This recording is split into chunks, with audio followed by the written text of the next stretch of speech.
محمد رسول الله صلى الله عليه وسلم. الحمد لله. معزز محترم وكرم شمعة علماء الكرام ومن عزام خيرا وردانيش المعظمين الشكر والسلام. السلام عليكم ورحمة الله وبركاته. মহানবীর দরবারে কালিমাত শুকরগুজার করছি যে মহান মুনিব আমাদেরকে পবিত্র জিলহজ চাঁদের আজকে তৃতীয় জুমা আমাদেরকে বিরত করেছে সেই মহান মুনিবের দরবারে সবাই করছি আলহামদুলিল্লাহ। কোরআনুল কারীম থেকে কোরআনুল কারীমের 114টা সূরার ভিতরে একটা সূরা আছে সূরা কালাম, 80 নম্বর সূরা। এই সূরা কালামের 4টি আয়াত তিলাওয়াত করেছি। এই আয়াতের কারিমার উপরে কথা বলার ইচ্ছা পোষণ করছি। আল্লাহ যেন আমাকে বলার আপনাদেরকে যেন আল্লাহ তাআলা শ্রবণ করার তৌফিক দান করেন। সবাই বলছি আমিন।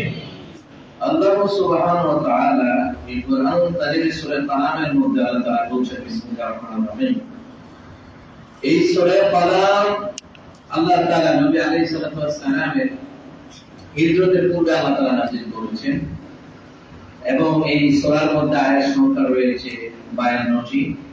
এই সূরার মধ্যে আল্লাহ তাআলা বলতেছে নূন ওয়াল কলামি ওয়া মা ইয়াসতুরুন। আল্লাহ তাআলা বলছেন নূন একটা মাছের নাম যা একটা বিশাল বড় একটা পরিধিকে পরিবেষ্টন করে রেখেছে, বিশাল একটা জগৎকে পরিবেষ্টন করে রেখেছে, যেটার উপরে বিশাল বড় একটা মাছ আছে, ওইটার উপরে গোটা পৃথিবীটা আল্লাহ তাআলা স্থির রেখেছেন। ওই মাছকে বোঝানো হয়েছে সেই মাছ বিশাল বড় একটা জগৎকে পরিবেষ্টন করে রেখেছে। সুবহানাল্লাহ। ওয়াল কলামি ওয়া মা ইয়াসতুরুন। আল্লাহ বলেন কলমের কসম। আল্লাহ সুবহানাহু ওয়া তাআলা তিনি বলেন কলমের কসম, ওই কলমের কসম যেই কলম দিয়ে লেখা হয়। ওই কলম দিয়ে কি লেখা হয়? তাফসীরের মধ্যে বলা হয় ওই কলম দিয়ে কি লেখা হয়। আল্লাহ তাআলা কলমকে বলেন কলম তুমি লেখো। কলমের জবান খুলে গেল। কলম বলেন আল্লাহ তাআলা কি লিখবো? আল্লাহ বললেন আমার বান্দা যা কিছু করছে, যা কিছু ভবিষ্যতে করবে, সব কিছু তুমি লিপিবদ্ধ করো। সব কিছু লিপিবদ্ধ করো।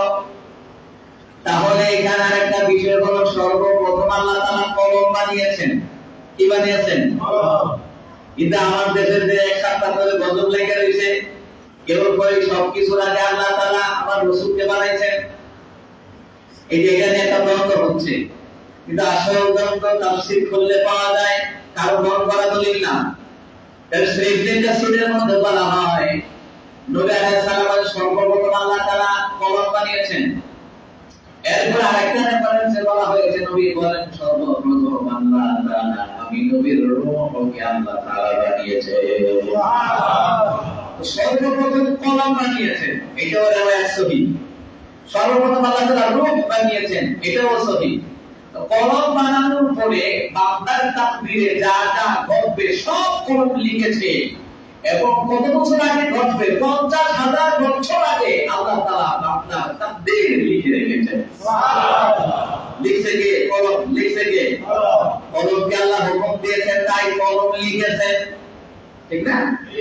কলমকে আল্লাহ হুকুম দিয়েছেন তাই কলম লিখেছেন। আবার আরেকটা রেফারেন্সে এসেছে দুনিয়াতে নবী এসেছেন আগে না কলম এসেছে আগে? রাসূল নিজেই বলতে আল্লাহ কলম বানিয়েছেন। আল্লাহ এখানে বললেন নূন ওয়াল কলামি ওয়া মা ইয়াসতুরুন। ওই কলমের কসম যে কলম দিয়ে লেখা হয়। তাহলে আমার নবী যে নবী হবেন, আমার রাসূল যে নবী হবেন, এইটা রূহের জগতে আল্লাহ তাআলা কলমের দ্বারা নির্ধারিত করে দিয়েছেন। সুবহানাল্লাহ। কি করেছে? কলমের দ্বারা লিখে দিয়েছে, নির্ধারিত করে দিয়েছে। এবং নবী আলাইহিস সালাম 40 বছর পরে যে নবুয়ত প্রাপ্তি হবে, নবীর উপরে যে ওহী নাযিল হবে, কোরআন নাযিল হবে, ওইটাও লিখেছেন কে? আল্লাহ। কিন্তু এটা নিয়ে আমাদের দেশে দ্বন্দ্ব। কি একটা দ্বন্দ্ব! সাহেব আব্দুল্লাহ বলছে নবী 40 বছর আগে নবী ছিলেন না, কিন্তু ওনারা প্রশ্ন করছে 40 বছর নবী আলাইহিস সালাম নবুয়্যতি পেয়েছেন কত বছর বয়সে? তা আপনি পরীক্ষায় কি লিখবেন বলেন, কি লিখবেন? দেখা থেকে এটা লিখবেন যে আল্লাহ তাআলা আদম আলাইহিস সালাম যখন মাটি এবং পানি তখন আল্লাহ তাআলা নবী বানাইছে। তো এটা তো নির্ধারিত হয়ে রয়েছে এই সৃষ্টি জগতের 50,000 বছর আগে আল্লাহ তাআলা ভাগ্য নির্ধারণ করে রেখেছেন। ওটা হচ্ছে নির্ধারিত হওয়া। আর একটা হচ্ছে 40 বছর বয়সে নবী আলাইহিস সালামের উপরে ওহী নাযিলের মাধ্যমে পুরোপুরি গোটা বিশ্বময় ছড়িয়ে গেল যে নবী আলাইহিস সালাম হচ্ছেন আল্লাহ পাকের একজন শ্রেষ্ঠ পয়গম্বর। সুবহানাল্লাহ। তো নির্ধারিত করে রাখছেন। তো নবী আলাইহিস সালাম নবুয়্যতি পেয়েছেন কত বছর বয়সে? এখন যদি আপনি প্রশ্ন করতে ঘুরাইয়া ওইটা দেখেন, নাম্বার বেশি পাইবেন না কম পাইবেন? ও মানুষ, মুসলমান ইমানদারেরা, মুসা কালিমুল্লাহকে খেয়াল করেন। জিজ্ঞাসা করা হয়েছিল, রেফারেন্স হলো মাওয়াজে সিরাতের কিতাবের মধ্যে এসেছে। ইমাম গাজ্জালী রাহমাতুল্লাহ আলাইহি প্রশ্ন করছে। তো উনি বলতে বলতে উনারা প্রশ্ন করছে আপনার আব্বার নাম কি? উনি নাম কইতে কইতে একেবারে বাবা আদম আলাইহিস সালামের নাম পর্যন্ত কইছে। মুসা কালিমুল্লাহ গরম না গরম? আপনাদের জিজ্ঞাসা আপনার নাম কি, আপনার বাপ দাদার নাম কি? আপনি একবার বুড়া। তো ইমাম গাজ্জালী কয় আমাদের আল্লাহ জিজ্ঞাসা আপু কিটা? আপনি কি কর? এটা দিয়ে ছাগলের পাতা খাওয়ায়, পাতা মাটি, এটার মধ্যে বড় দিয়ে চলি, এটা অজগর সাপ হয়, এত কথা বলছেন কি আপনি? আপনি দেখে বলতেছেন না এটা আমার হাতের লাগি রাখা যাবে। তো দেখেন যে যদি আপনি পরীক্ষার মধ্যে লেখেন যে নবী আলাইহিস সালামকে আল্লাহ তাআলা আদম আলাইহিস সালাম মাটি এবং পানি, নবী আলাইহিস সালামকে প্রশ্ন করা হয়েছে ইয়া রাসূলুল্লাহ ইয়া হাবিবাল্লাহ আপনি কখন থেকে নবী? নবী বললেন আদম আলাইহিস সালাম যখন মাটি এবং পানির মধ্যে সদৃশ্য তখন আমি রাসূল নবী ছিলাম। সুবহানাল্লাহ। তখন তুমি দুনিয়াতে আসেন না, এটা রূহের জগতের কথা, ঠিক না? ঠিক না? রূহের জগতের কথা নিয়ে ইহুদি করতে দিলেন। ওই যে একটু করে জিজ্ঞেস তুই কত সেই স্কুলে যায় এটা কোন কাল? এত এই হুকা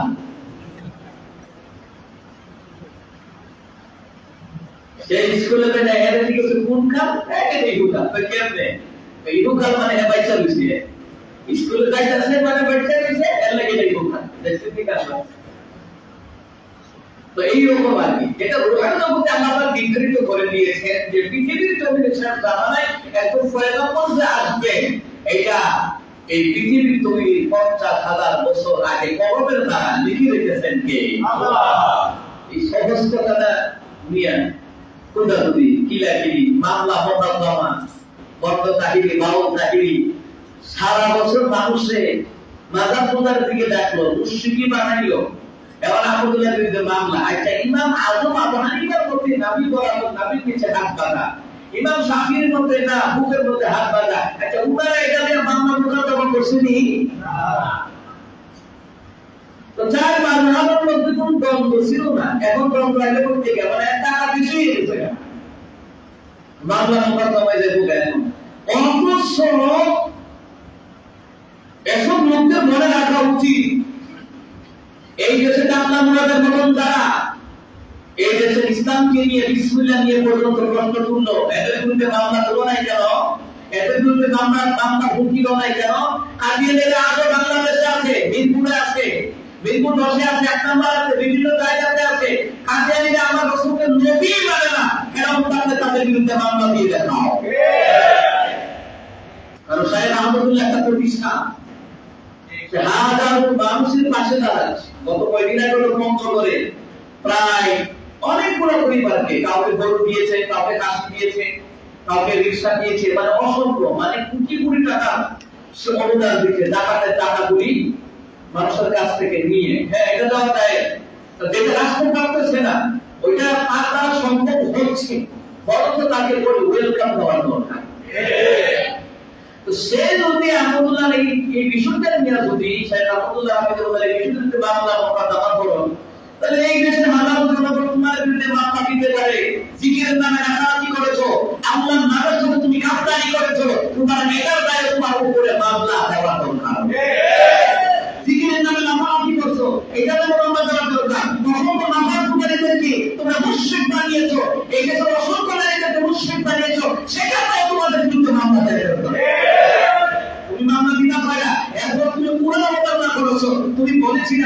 বছর আগে আল্লাহ নবীর দিকে আল্লাহ গেছে গায়েব হইয়া পুরান অবমাননা। আল্লাহ তাআলা বলেন আল্লাহু আয-যাহিরু ওয়াল বাতিন, আল্লাহ বলে আমি প্রথমও আছি শেষও আছি, সর্বত্র ক্ষেত্রে আল্লাহ তাআলা রয়েছেন। এটা আল্লাহর নবীর দিকে আল্লাহ গায়েব হয়ে গেছে। এটা পুরান অবমাননার দায়িত্ব তোমাকে আবার একটা মামলা দেওয়ার দরকার। কিন্তু মামলা ভালো করছে একটা, তোমার পিছনে সর্বত্র মামলা রেডি উঠেছে, কি বিচার করলে হতো না? চিন্তা করেন। ইমাম আবু হানিফার জীবনী খুলে দেখেন, ইমাম শাফিঈ রাহমাতুল্লাহ আলাইহির মতে মান তারাকা সালাহু তাআমিদান ফাকাদ কাফার, যে ব্যক্তি ইচ্ছে করে নামাজ ছেড়ে দেয় সে কুফরি করলো, যে কুফরি করলো তাকে হত্যা করো। ইমাম আবু হানিফা কি সুন্দর উনি কি কইছে, এরা নামাজ মানার হুকুম দাও শাফিঈ, তাহলে তোমার বিরুদ্ধে নামাজের মামলা দিয়ে দেবে, এই কথা কইছি কথা হয় না। ইমাম আবু হানিফা তোমার পক্ষে যুক্তি থাকলে তুমি যুক্তি উপস্থাপন করো, কথা হয় না। হাদিসটার একটা দুটা না, যুক্তি থাকলে আপনি যুক্তি উপস্থাপন করেন। এটা মামলা কথা বলতে হয় ইসলাম নাই করে লিখো তো এমনি লেসন সাউন্ড মাছ খানে বেশি দাম বেশি এবং লাগা লাগতে পারে, কুত্তা করে গরম কোনো কিছু নেমতে লাগে যা অবস্থা দেখা যাচ্ছে। আপনার পক্ষে দলিল থাকলে আপনি দলিল নেন, আমার পক্ষে দলিল থাকলে আমি দলিল নিই। এখন তো এই দলিলটা পাইলেন কোরআনের দলিল, আল্লাহ তো সর্বপ্রথম আমি আল্লাহ তাআলা পরম মানুষ। এবং এই প্রমাণের দ্বারা 50,000 বছর আগে মানুষে কি করবে ওইটা আমি আল্লাহ তাকদীর লিখে দিয়েছি। আর এটা অস্বীকার করা যাবে? এটা তো রূহের জগতে আল্লাহ তাআলা নির্ধারিত করে রেখেছে, লাহে মাহফুজে আল্লাহ তাআলা নির্ধারিত করে রেখেছে। আল্লাহ তাআলা রাসূল সাল্লাল্লাহু আলাইহি ওয়াসাল্লামের দুনিয়াতে আসবেন, তিনি শ্রেষ্ঠ পয়গম্বর হবেন এবং তিনার নামটাও আল্লাহ তাআলা 50,000 বছর আগে আমার নবীকে তৈরি করেন। 50,000 বছর আগে আল্লাহ তাআলা তার হাবিবুল্লাহ নামটাও নির্ধারিত করেন। সুবহানাল্লাহ। আসমানে আহমদ, জমিনে মুহাম্মদ সাল্লাল্লাহু আলাইহি ওয়াসাল্লাম। তো দেখেন ইমাম শাফিঈ রাহমাতুল্লাহ আলাইহি বলেন নামাজ পড়ে না বের হও, কুফরি করছে। আর যে কুফরি করে তার বেদিনের অধিকার নাই। ইমাম আযম আমাদের কি করছে, মামলা দিয়েছেন নাকি? মামলা হুমকি দিয়েছেন। কি মামলা হুমকি দিয়েছে? সেলফি তুলে ওগুলো পুরো কিছু আমি জান তো জানি ট্রাইব্যুনালে লেগে মামলা দিয়ে দিই, পুরো বানানো তাই একবার করে দেবা। আমি আবার বলে দিছি আমরা ওরও না। ইমাম আযম আবু হানিফা রাহমাতুল্লাহ আলাইহি কি বললেন? তিনি বললেন না শাফিঈ ভাই, এখানে তো আরেকটা কথা আছে। কি কথা? কথাকে জেলখানায় নিয়ে রেখে দেন, যদি সে নামাজই পড়ে না জেলখানায় রাখলেন। ইমাম শাফিঈ রাহমাতুল্লাহকে জেলখানায় রাখলে কি হবে? ইমাম আযম আমারে বলতে এটা মানতা আমরা যদি তওবা করে আল্লাহ তো সুযোগ রাখে, এর মারার দরকার নাই। মারলে কয়দিন পরে মুসলমান খুঁজতে পাওয়া যাবে। তাহলে জেলে নিয়ে বন্দী করে রাখেন, সে যদি তওবা করে তো উনি ওনার পক্ষে দলিল উপস্থাপন করলেন। তিনি বললেন ইল্লা মান তাবা ওয়া আমানা ওয়া আমিলা আমালান সালিহান ফাউলাইকা ইউবাদদিলুল্লাহু সাইয়্যাতিহিম হাসানাত। ইমাম আযম আবু হানিফা রাহিমাহুল্লাহ তিনি বলেন ইল্লা মান তাবা, সাফি ভাই আল্লাহ তাআলা বলেছেন ইন্না মান তাবা, তবে যদি কেউ তওবা করে, নতুন করে ঈমান আমল করে, নামাজ পড়ে, রোজা করে, হজ করে, যাকাত দেয়, যাবতীয় নেক আমলগুলি করে, তাহলে আল্লাহ বলেছেন তার জীবনে যত গুনাহ হয়েছে ওই গুনাহগুলিকে সওয়াব বদলায়া তার আমলনামায় আমার আল্লাহ দান করে দিবে। ইমাম শাফিঈ রাহমাতুল্লাহ আলাইহি বলেন ঠিক আছে, আপনার পক্ষে দলিল ঠিক আছে, কোনটাই কোনটার চাইতে কম নয়। সুবহানাল্লাহ বলবেন না? ইমাম আযম আবু হানিফা রাহিমাহুল্লাহ ওনার মতটা হচ্ছে সহজ একটা মত, ঠিক আছে না? সহজ একটা মত তিনি উপস্থাপন করেছেন।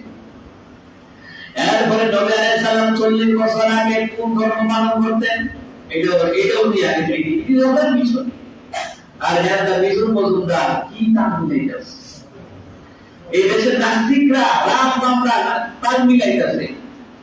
আর ওইদিকে আস্তে একটা ভিডিও দেখলাম মানিকগঞ্জে মুসলমান মেয়েদের যাদের নতুন বাচ্চা হইতেছে, গাছতলায় মন্দিরের সামনে এদেরকে নিয়ে যেতেছে, বাচ্চারা নিয়ে যায়, ওখানে গিয়ে একদম মন্ত্র করে দেয়, জাদু তোমার দেয়া বাতাই দিব না, সব কামে মুশরিক বানাতে করে দিকে খবর নাই, এইদিকে সাধারণ নাস্তা নিয়ে পিলাপিলি গুটাগুটি, মুসলমানের ঘরে আগুন লাগবে, ওরা এটা আলু গুঁড়া দিয়ে খাইতো, মুসলমানের রাস্তার খবর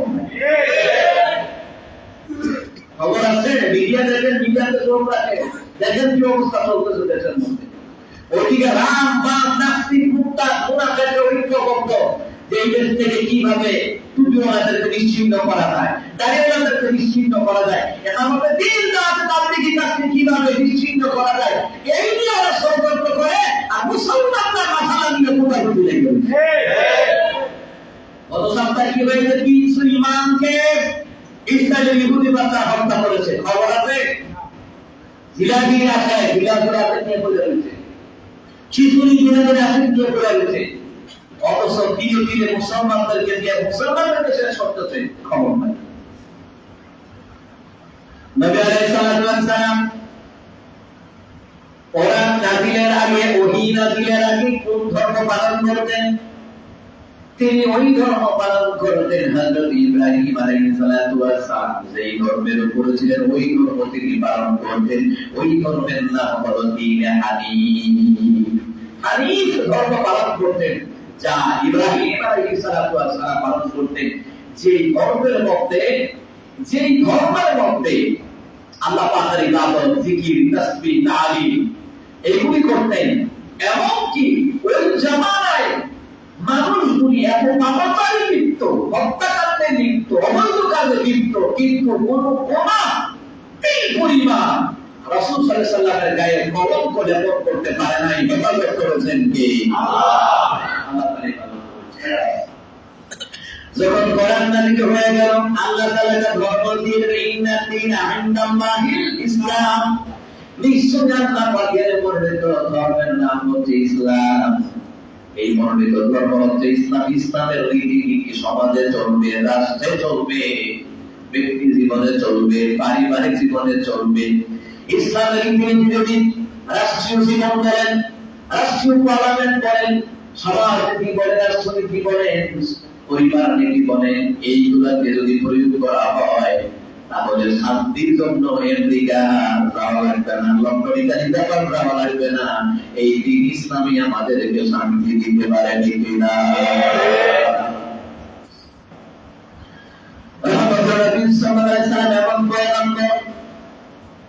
সেই নবী আলাইহিস সালাম তিনি বলেন, আজকে সবার দিন শ্রেষ্ঠ দিন, ঈদের দিন। সুবহানাল্লাহ বলেন। রহমতের নবী বললেন, এই নবী আলাইহিস সালামের উপরে যখন কোরআন নাযিল করা হলো, নবী আলাইহিস সালাম কোরআন নাযিলের আগে প্রায় তিনি গুহায় যেতেন, পাহাড়ে যেতেন, সেখানে গিয়ে তিনি ধ্যানমগ্ন হয়ে থাকতেন। রহমতের নবী যখন ধ্যানমগ্ন হয়ে থাকতেন, মুসলমান নবী আলাইহিস সালাম ধ্যানমগ্ন হইয়া তিনি কি করতেন? ইবাদত বন্দেগী করতেন, জিকির করতেন, তাসবিহ তাহলিল করতেন। সম্মানিত মুহতারাম হাজিরিন, ওই জামানায় নাচ গান ছিল, ঢোল তবলা ছিল, বাদ্যযন্ত্র ছিল, এতগুলি থাকার পরেও আমার রাসূল সাল্লাল্লাহু আলাইহি ওয়াসাল্লামের চরিত্রের মধ্যে কলঙ্ক লেপন করতে পারে নাই।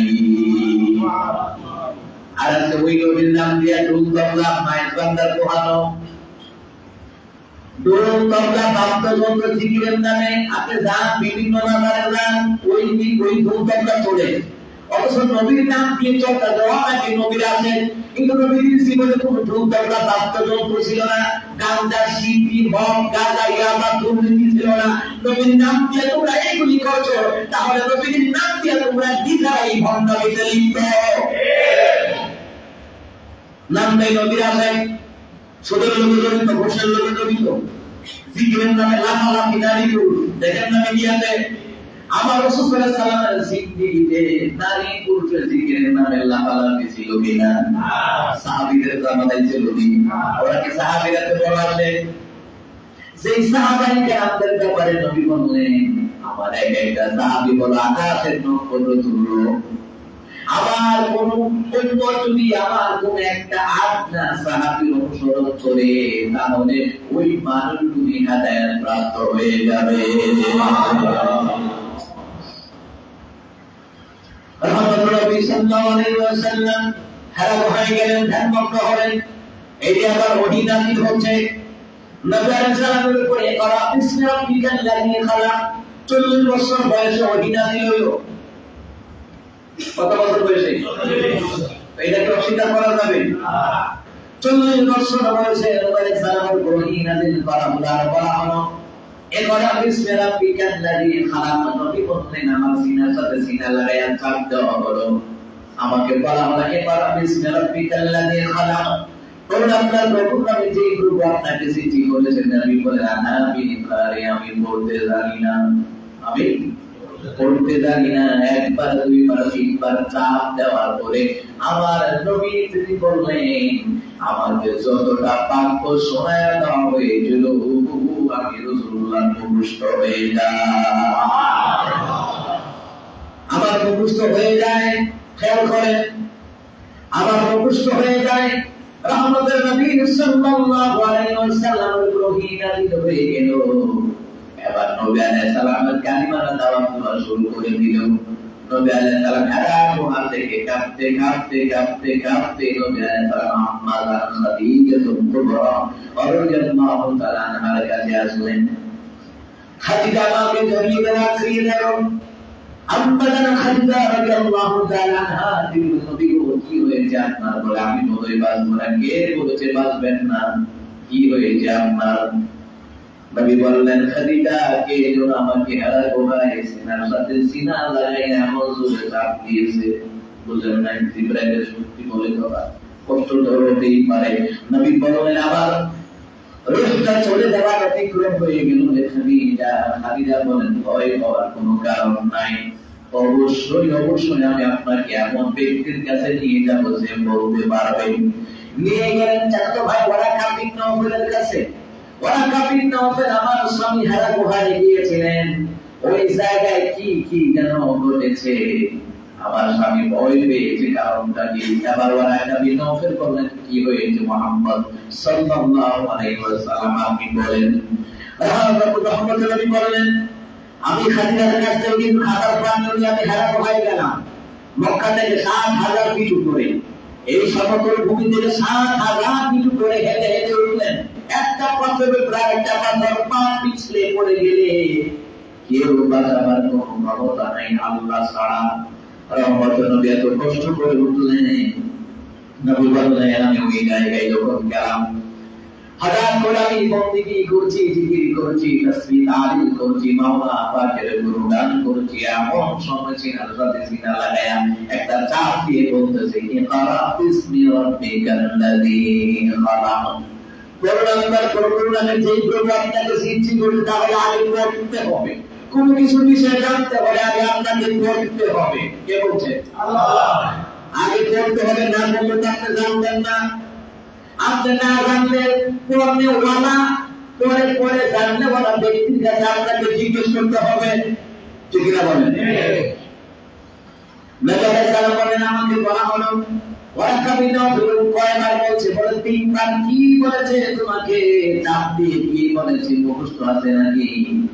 রহমতের নবী বললেন হ্যাঁ আমার মুখস্থ আছে। ওয়ারাকা বিন নওফল বললেন মুহাম্মদ সাল্লাল্লাহু আলাইহি ওয়াসাল্লাম আপনি বলেন।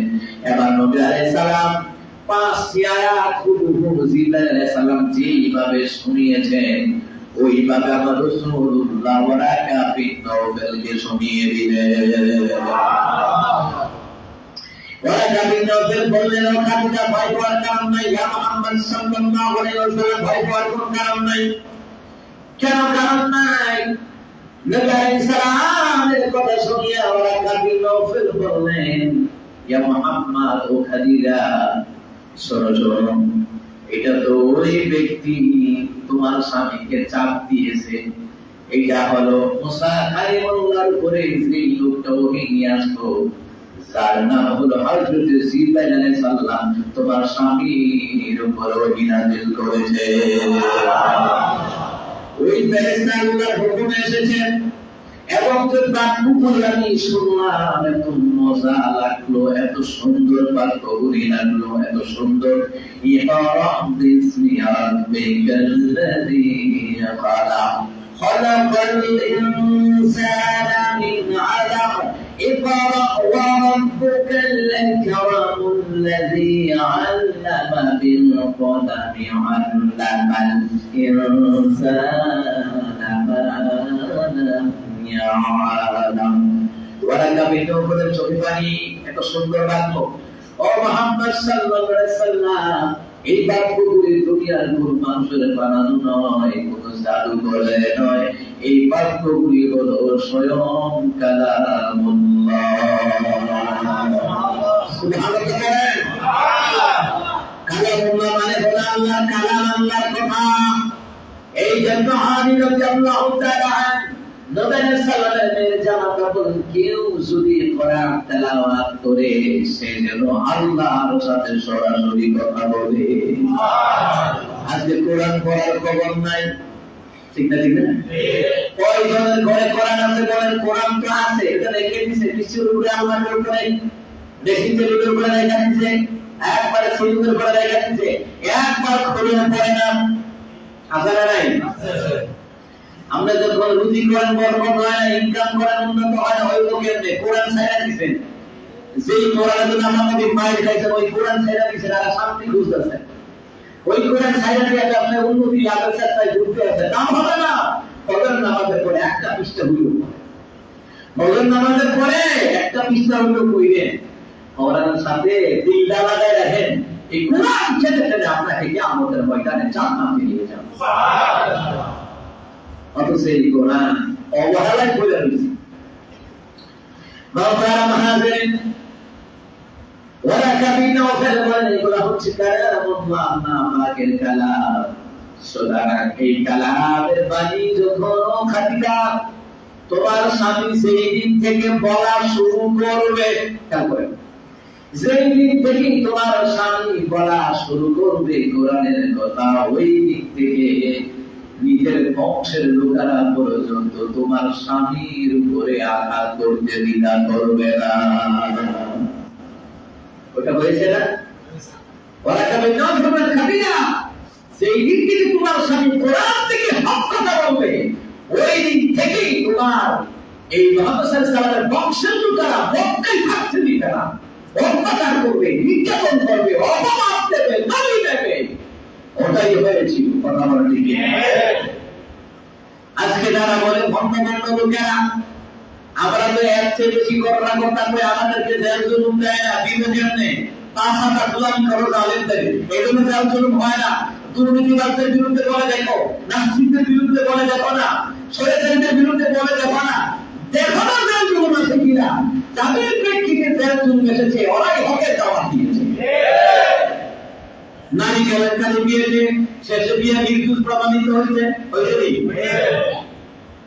কিয়ামতের পূর্ব লক্ষণ এই দুনিয়ার জমিনে যারা অপরাধী এদের ধারে কাছেও প্রশাসন যাবে না যারা নিরপরাধ এদের উপরে মিথ্যা মামলা চাপিয়ে দিয়ে হয়রানি করবে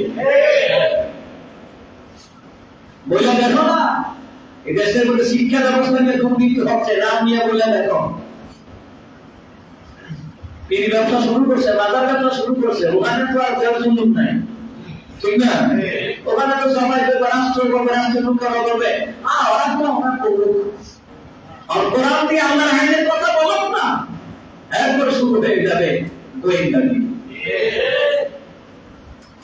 ওরা কাবিনা সরকার খাদিজা যেই দিন তোমার স্বামী কোরআন দিয়ে হক কথা বলা শুরু করবে আচ্ছা 40 বছর আগে কাফের বেঈমানরা করছে আমার নবীকে কি বলতো বলেন কি বলতো কে 40 বছর আগে তো কোরআন নাযিল হয় নাই রাহমাতুল সাল্লাল্লাহু আলাইহি ওয়াসাল্লাম ধর্মের উপরে থেকে দ্বীনে আবু হানিফের উপরে থেকে তিনি আল্লাহ ইবাদত বন্দেগী তাসবিহ তাহলিল সব কিছু করতেছেন তো কেউ কোনো কিছু পারে সবাই করে কি বলেন সবাই কি আমিন আর বললে তো সব হবে কি বলতো আমিন 40 বছর আগে কেউ রাসূল সাল্লাল্লাহু দুশমন ছিল না 40 বছর থেকে যখনই কোরআন নাযিল হয়ে গেল কোরআন দিয়ে যখন সমাজনীতির কথা রাষ্ট্রনীতির কথা বলা শুরু করলেন তখন থেকে যারা রাজনীতি করত এই জাদুকর পাগল বানিয়ে দিল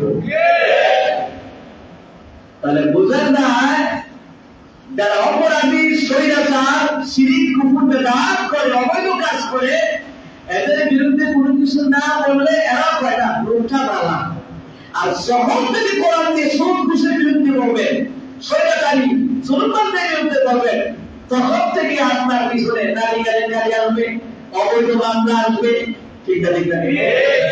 তো 40 বছর আগে নবী আলাইহিস সালামকে যারা আলাদা করতো, কোন 40 বছর তো কোরআন নাযিল হয়ে গেল, যখন নবীকে তারা বিসমিল্লাহ বিখান্নাদি খানা কোন আপনার খবর নামে যে গ্রুপ আপনাকে সৃষ্টি করেছে, রবের আয়াতের কথা বলে তখন দুর্নীতিবাজদের বিরুদ্ধে বলেন, জারাকারের বিরুদ্ধে বলেন, যারা মূর্তি পূজা করে, দরগা পূজা করে, দুর্গা পূজা করে, অগ্নি পূজা করে, সূর্য পূজা করে, এদের বিরুদ্ধে যখন বলা শুরু করে দিলেন, শুধু আরবের কাফেররা নয়, নিজের বংশের লোকেরা নবীকে কলম করলে সব দিকে ঘৃণা করে নাই।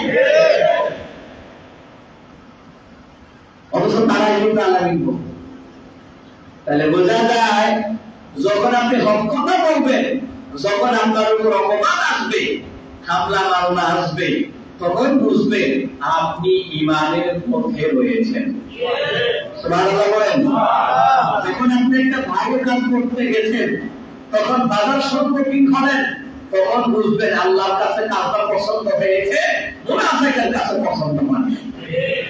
আপনি যখন দ্বীনের কাজ করতে গেছেন, ইসলামের কাজ করতে গেছেন, একামতে দ্বীনের কাজ করতে যাচ্ছেন, দাওয়াতে তাবলীগের কাজ করতে যাচ্ছেন, দ্বীন প্রতিষ্ঠার আন্দোলন করতে যাচ্ছেন, যখন বাধা আসবে, নাস্তিক রাম বাপরা আপনাকে নিয়ে সমালোচনা করবে, তখন বুঝবেন আপনার কাজটা আল্লাহর কাছে পছন্দ, রাম বাবার কাছে পছন্দ নয়।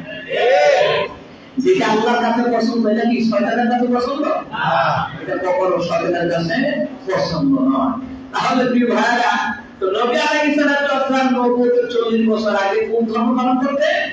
দ্বীনে হানিফ, যেটা ইব্রাহিম আলাইহিস সালামের ধর্মের উপরে তিনি ছিলেন। ওই ধর্মটা দিয়েছেন আল্লাহ।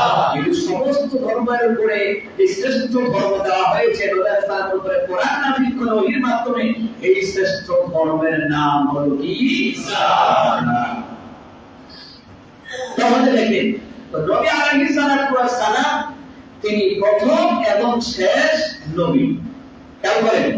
তাহলে নুন ওয়াল কলাম ওয়া মা ইয়াসতুরুন, তাহলে নুন কোরআনের কসম যারা লিখা হয়, নবী আলাইহিস সালাম তিনি শেষবারে শ্রেষ্ঠ নবী হিসেবে আবিষ্কৃত হবে কলমের দ্বারা 50,000 বছর আগে লিখে রেখেছেন কে? আল্লাহ। এই দেশে তো ঘন্টা মাদার দোকানে আর ঘন্টা কাহিনী টাকায় মাদারি যেটাই কর, এই যে 50,000 বছর আগে লিখে রেখেছে, এরকম ঘন্টা একটা হিসাব করে হবে, একটা করবে, মানুষদেরকে মুশরিক আকিদায় বানাবে। এগুলো লিখে রেখেছে। অসু কোরআন আমার হাতে ঘন্টা আছে না, পীরের কাছে লাগে বলে হে জান্নাত দিতে তো ঘন্টা, আরে খাইছি মানে হে পীরের নাম জান্নাত আমার ঘন্টা করে দিয়ে দিয়েছে। কোন মাধ্যম নাই। দিনী আলেম শিক্ষার জন্য মাধ্যম লাগে। কথা বলেন, দিনী আলেম শিক্ষার জন্য, আল্লাহ রাসূলকে চিনার জন্য, নামাজের মাসামাত জানার জন্য এগুলোর ক্ষেত্রে মাধ্যম লাগে। ওলামাই কারা বন্ধ দিন না। আর একটা জাহাঙ্গীরা ভিড় আছে, একটা দাড়িটা লিখা হয়া কদিন আগে আমার জন্মদিন গেছে, কালকেও দেখলাম এই ফাদার খুব বাড়া কেক একটা বানাইয়া পেরিয়ে তুই একটা দেখো দুটো বাচ্চা নাম আছে, এগুলো পেরি নয়, এদেরকেও আইনের আওতায় আনার দরকার। ইসলামে রাষ্ট্র হতো এদেরকে আইনে দিন খারাপই হয়। অসংখ্য নারী পুরুষ না হচ্ছে, কিন্তু যারা সে কোন করে না ওখানে গিয়ে তাই রাসারাসি করে। অথচ স্বামীর সেবা করা অত্যাবশ্যক করে দিয়েছেন কে? আল্লাহ। অথচ স্বামী সেবার খবর নাই কোথায়। আর আমরা পুরুষ যারা আছে নিজের বাপমারা খাওয়ায় না, ওখানে কি ওখানে গরু ছাগলটা কি মাঝে মধ্যে কুত্তাও রয়ে যায়, কুত্তা নিজের বাপমারা খাওয়ায় না। সবচেয়ে বড় পীর হলো আপনার বাপ মা। কথা বলেন, বাপ মার জন্য যত খরচ করবেন এর চেয়ে 100 গুণ বাড়ায় দেওয়ার ক্ষমতা কার? ওখানে গেলে খেয়াল করেন, ওখানে গেলে যদি ভাগ্য গরিবের তো মূল্য, তাহলে এই দেশে এত গরিব থাকলো না, কথা হয় না, এত নিঃসন্তানও থাকলো না, কিন্তু কেউ থাকবে। আরেক জায়গায় দেখলাম ওখানে মাদারানা ভাঙতেছে, তো মাদারানা ভাঙতেছে তো কিছু ভণ্ড লেগেছে, আল্লাহ কলির মাদার ভাঙতেছে, এই দেশে তো গজব বাহির করে, তো কলির না বলে পাওয়ার বেশি, তো মাদার ভাঙতেছে, এবারে যে ভক্ত করতে হয় না, সারা বছর শুনছেন না ওই খাওয়া বেশি শুনছেন না, তো খাওয়া যদি হয় মাদার ভাঙতেছে, এই ডাক্তার পারে না,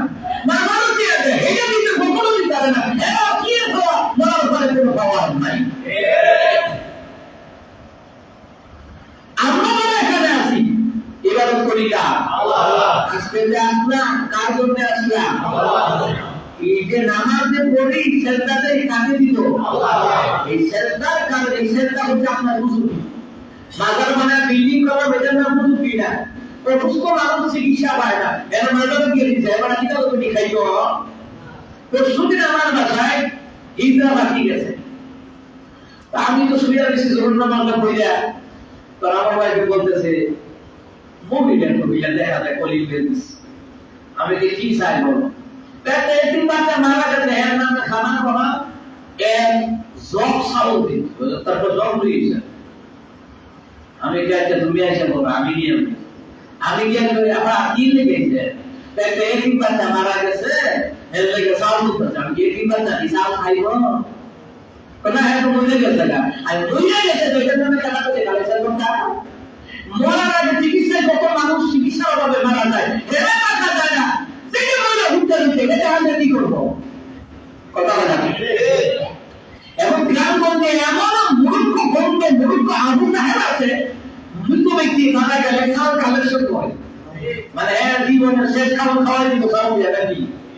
তবে ধরো কুসংস্কারের মধ্যে আরো মানুষ আছে, এই জন্য তো রসুল বলে কতগুলা মানুষ আছে নামাজ পড়ার পরও জাহান্নামে যাবে, হজ করার পরও জাহান্নামে যাবে, কারণ তার আকীদা ঠিক নাই।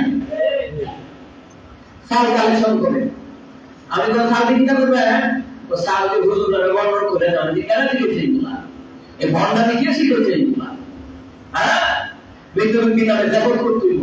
চিন্তা করেন এটা হচ্ছে আবার এক পাতিল আমার ধান্দা, সাইড বাদন কিছু মাথা হলাম এরা দুই সাইড দ্বারা ভাড়া করে যে তো বলে গেল না, তার মানে সাইড দিনটা 40 আর 3 দিনটা কম লাগলো, এলাকাতে কালেকশন করে কইলে খরচ করে 20,000, বাকি 30,000 এটা দিব বড় বাপ মারি কে শিখেছে।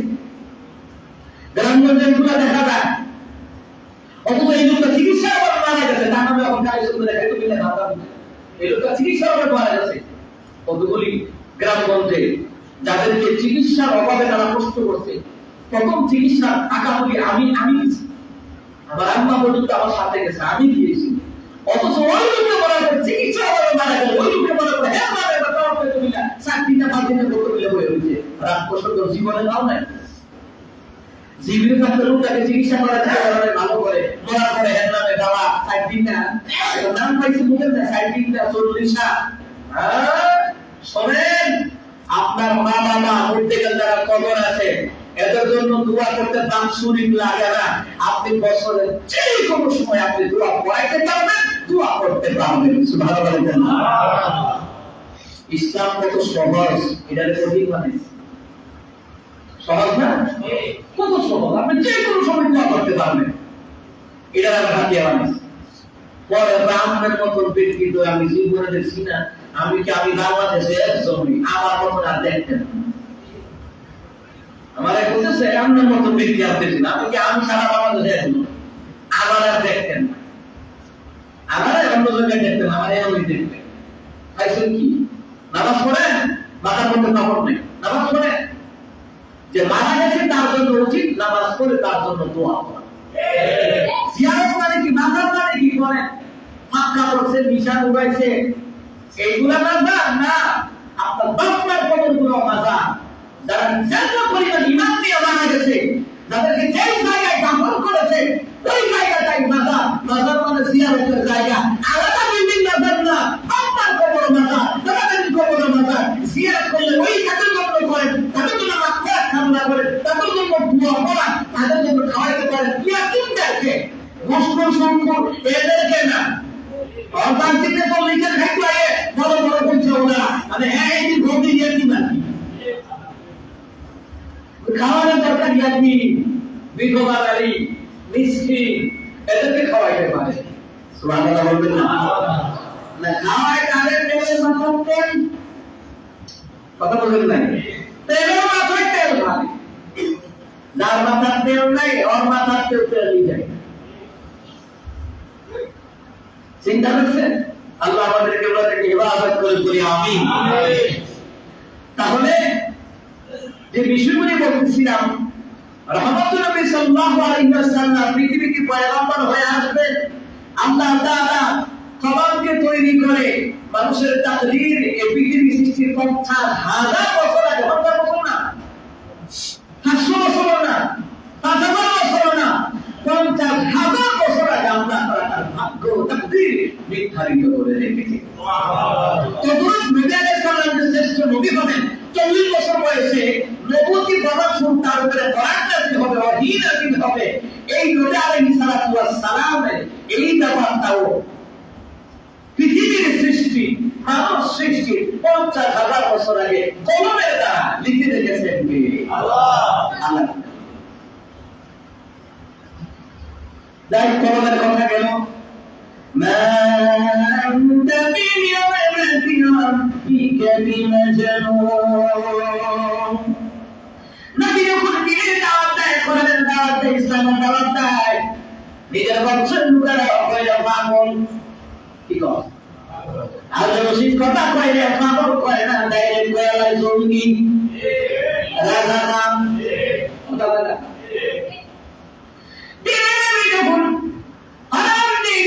কথা বলা শুরু করলেন, মূর্তি পূজার বিরুদ্ধে বলা শুরু করলেন, চন্দ্র পূজার বিরুদ্ধে বলা শুরু করলেন, এইসব বিরুদ্ধে বলা শুরু করলেন রে। তখন মুসলমান ইমানদাররা আবু তালেবের কাছে মক্কার কাফেররা কয়, আবু তালেব তোমার বাতিজা বুঝি পাগল হয়ে গেছে না? কি করেছে আমার ভাতিজা? ওই ভাতিজা জানো না, বাপদাদার কন্যার মধ্যে চুলকালি না দিয়া নতুন ধরনের দাওয়াত দেয়। আবু তালেব, তোমার বাপদাদা যদি না হইতো রে আজকে মজা বুঝাইতা। আবু তালেব এটা কথা, আমার বাতিজার উপরে একটা ফুলের আসর ওর দিব না। আমি চাচা আবু তালেবের কোন দুনিয়াতে বেঁচে আছি। দেখছেননি, আবু তালেব যদিও দিন গ্রহণ করে নাই, এরপর বাতিজার পক্ষে, উনিও জানে বাতিজা সত্যের দাওয়াত দেয়, জীবনে হত্যার সমাজের ক্ষতি হয় নাই, রাষ্ট্রের ক্ষতি হয় নাই। নিজের নবী আলাইহিস সালামের সাহাবা ভাই, আমি নবী আলাইহিস সালামের ব্যাপারে আমার বাবা করে, আমি কই আমার বউ কোনদিন আমার নিষেধ করে নাই। সুবহানাল্লাহ বলেন না? কি করতেন না? নিষেধ করতেন না। আমি যখন আড়াইটা দিন রাতে আবার দোয়া করতাম, অনেক সময় এসার নামাজ পড়িয়া আসতে দেরি হইলে, আসার পরে আমরা তো হয়ে গেছি, আমার কয়েকটা ফ্রেন্ড আছে, আমরা একসাথে 5 ওয়াক্ত নামাজে জামাতে যাই, একসাথে আসি। যদি বলতাম তাহলে ঠিক আছে, আবার বলতো অন্য কোনো মানুষের লগে আসা যাওয়া করবে না, কোনো শাসন করবেন। আজকাল তো অতি করে শাসন করা যায় না, যে বাসিটা বলে লেখো বা ওই হাতি দিলে একটা জায়গা আছে, ইয়ানোতে ভালো বলে বলে জায়গা। আর যেটা একটা নিউজ হলো সকালে, তো 100 লাখ পর্যন্ত এটা পাওয়া গেছে। কথা পায় না, খবর নাই, সে বিদ্রোহ পদ্ধতি নিউজের ভিউ হয়েছে। মানে মাথা যখন কোন কিছু কমানো যায় না, বলে লোক বাকি দিয়া বাকিটা ন, তুমি মরে গেলে তোমার মা বাবা না খাই করে দেবো না, তুমি মরে গেলে তোমার মা বাবা শান্তি ঘুমাই যাবো। কিছু সন্তান আছে মা বাবার প্রেশার দিয়া রাখে, ব্ল্যাকমেইল করে, মোটরসাইকেল না তুলে বলে দেন বা বলবা কিন্তু নিচে পড়ে কেউ আগে মরছে সকালে মোটরসাইকেল অ্যাক্সিডেন্ট, বাপ মাকে ব্ল্যাকমেইল করে। আর আমরা বাপ মা কষ্টই বলে একটা লোকে গেছি, ওখানে টিউশনি করাইছি, ইংরেজি প্রাইভেট করাইছি, ইন্ডিয়া সংসারও চালাইছি, লেখাপড়াও চালাইছি, বাচ্চারই কষ্ট হয়ে থাকে। আর এখন বাপ মায়ের পড়া তো চাই, এরপরে একদিন সাথে একদিন মুখে কিনে দৌড়লেন তো কিনে সারে করছে করোনার সময় যাও দেখবে স্কুল ভাই ভেবে গেলাম, ভাই ভেবে করবো এবং বাইরে গিরিবের বাপ থেকে আবিষ করেছে ওই করোনার করবো। কি কথা বলে প্রশ্ন করতে হবে? রোগকারীদের বেড়েতে কি বলা আছে? অনলাইনে কিন্তু হাজিরা দিতে ফিসা আসলাম বলে তুমি আসিকা জুমে ক্লাস করছে, অনলাইনে ক্লাস করছে, আর বাকি 3-4 ঘন্টা ফিরিবার কাছ থেকে জানতে না না জানি তাহলে পাবে কথা বলতে কি না? বাচ্চার উপরে ট্রিটমেন্ট করে আছে না, কথা বলেন। আবু তালেব কয় আমি জিজ্ঞাসা আমি করে দিয়েছি ইনশাআল্লাহ ভাই আপনার নামে মোহাম্মদের কাছে আসি না, তো তাইলে ঠিক আছে সুবহানাল্লাহ বলেন না। মুহাম্মদ সাল্লাল্লাহু আলাইহি সাল্লাম তিনি কারো ক্ষতি করেন না, কারো দেন না, কাউকে মারেন না। এই জন্য আমার ছেলে যদি আমার বান্দার লগে যায় খারাপ হইতো না, বরং আমার ছেলের আরো ভালো হইব। সুবহানাল্লাহ। এই জন্য মুসলমানরা আমার নবীর নবীকে বলতে যায়, কেউ কয় জাদু করে, কেউ কয় পাগল, কেউ কয় গালি গায়। এরপরে নবী আলাইহিস সালামের উপর আপনার দ্বারা এই আয়াত নাযিল করে মা আনতা বিনি'মাতি রাব্বিকা বিমাজনুন। আমি রবের অনুগ্রহ করে বলছি আপনি পাগল নন, যারা যারা পাগল।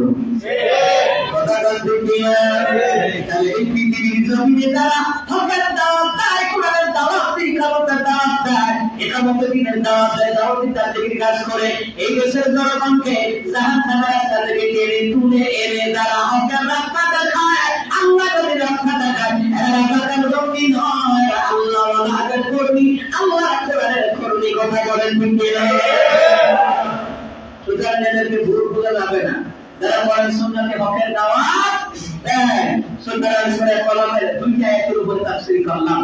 বাকি দুইটা আয়াত ইনশাআল্লাহ আগামী জুমায় সময়ের রহমতুল্লাহ হাজিরি নবী আলাইহিস সালাতু ওয়াস সালাম এই জুমার দিন বেশি বেশি করে দুরূদ পড়ার কথা বলতেন। এই জুমার দিন হলো হজের দিন। আর কার হজের দিন কত? এই দিনটা কথা শুনেছেন 55 বছর। এই যে বলে গরিবের হজের দিন মিথ্যা কথা।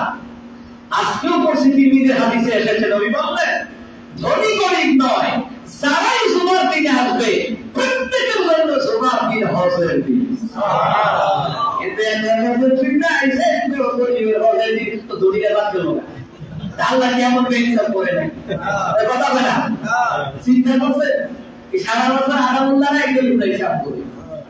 এই জন্য লেখাপড়া ভালো করে স্টাডি করতে হবে, পড়াশোনা করতে হবে।